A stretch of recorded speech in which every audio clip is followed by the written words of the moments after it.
With the release of NieR Replicant version 1.2 blah blah blah and NieR Automata now being playable on the Xbox Game Pass, there's nothing holding you back on playing the series, right?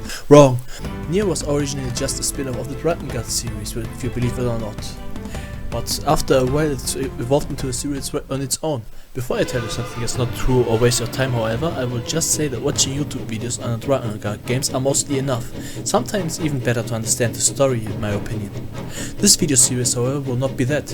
In fact, I will just give a quick overview on each game and if they are worth experiencing or not. The story starts off with the protagonist, Prince Kaim, fighting to protect his castle from attackers and getting wounded in the process. After that, he notices that the enemy has already infiltrated the castle. He runs off to reclaim it and save his sister, who is still in the castle. When he comes to the castle court, he sees a captured dragon. He forces the dragon to purge a pact with him because otherwise they will both die. Kaim hates dragons because a dragon killed his parents, and the dragon hates humans because she thinks that all are worthless. However, with a strong desire to live, they both see no other option than to forge a pact. The story starts relatively tame but evolves into something way more sinister, like with most JRPGs.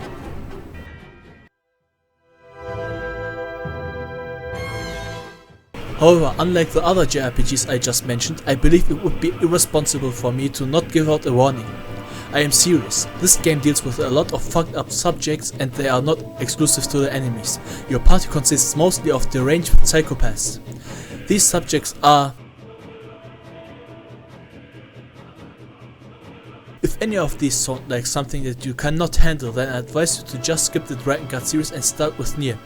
Everyone else who think they can handle the story and themes, they are welcome to stay and listen to me rambling about a series nobody probably cares about anymore.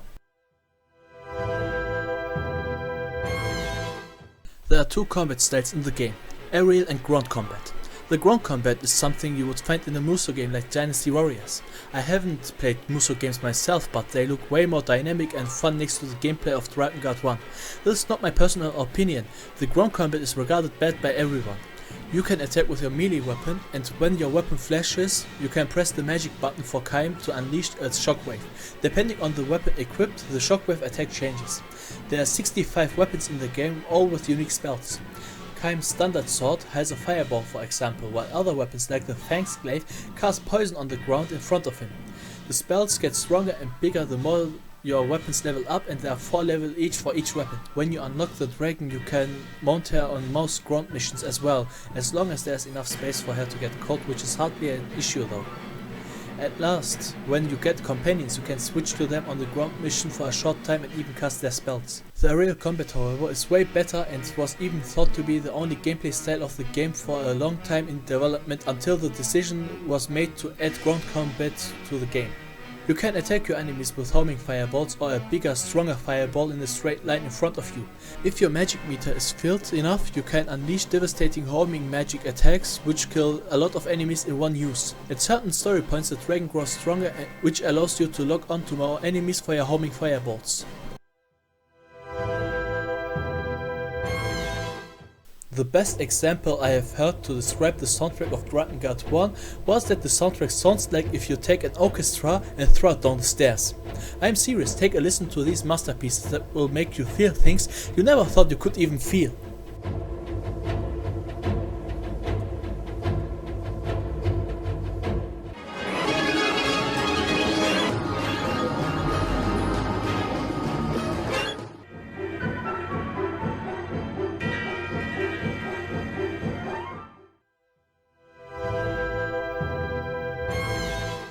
Drakengard 1 is probably the worst game I've ever played in my entire life. I am not even kidding. The game might not have any notable glitches, but that doesn't stop the game from being so frustrating I couldn't play any longer. I just gave up on playing it or watched the rest on YouTube. Even then I had fun at the start of the game, and if I knew a little bit more of the game I might have played through it all. The story is told in an awful way where sometimes it seems like the cutscenes and the gameplay are done separately from each other.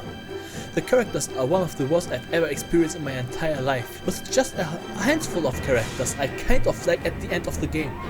I am someone who would recommend almost every game, but I still cannot recommend this game at all. Yeah, the story gets weird, but the tedium to get there is not worth it. Just watch a video on YouTube about this game and you will have the better experience, because you will have a better understanding on what happens in the story than if you play it for yourself. If you decide to play this game though, here are some tips that I need you to follow.